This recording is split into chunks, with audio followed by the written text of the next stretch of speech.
The Mekong Valley Civilization, Mysteries of the First Cities. What if I told you that, long before Angkor Wat, before Borobudur, and even before recorded empires of Southeast Asia, there was an ancient civilization hidden along the banks of the mighty Mekong River? A land of lost cities, forgotten kings, and sacred rivers, buried beneath centuries of mud and myth.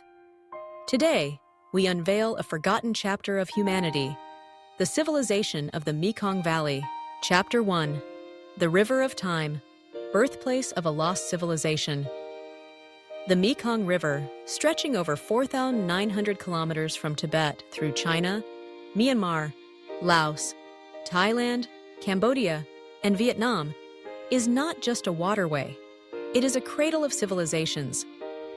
As early as 1500 BCE, along its fertile banks, ancient societies began forming organized settlements, using the river for agriculture, transportation, and trade. Excavations in Ban Chiang, Thailand, and Ak Ai O, Vietnam, reveal evidence of bronze tools, rice farming, intricate jewelry, and early urban planning, centuries before other major civilizations flourished in Southeast Asia. These early peoples mastered irrigation systems and built elevated mounds to protect their homes from floods. A sophisticated understanding of nature's rhythms. Chapter 2.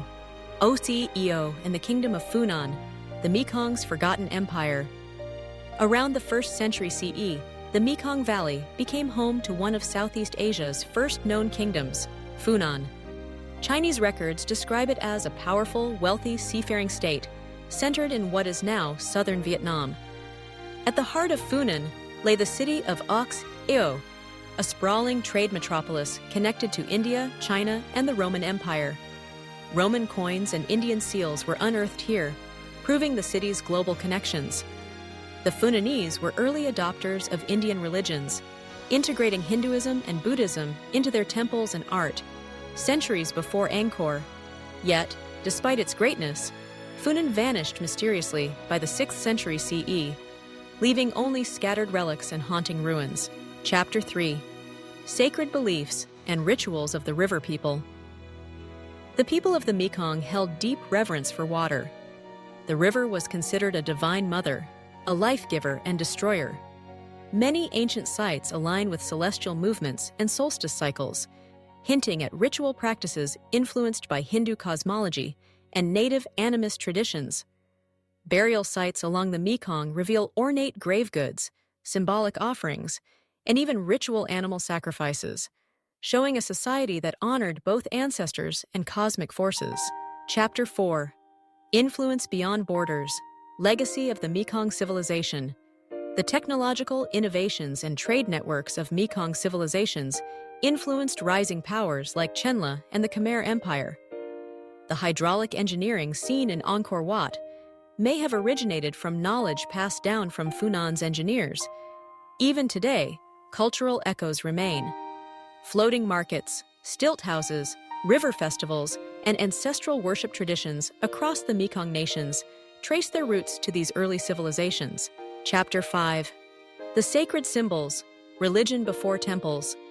Long before the grand temples of Angkor or the towering stupas of Bagan, the people of the Mekong Valley had already begun weaving the fabric of spiritual civilization.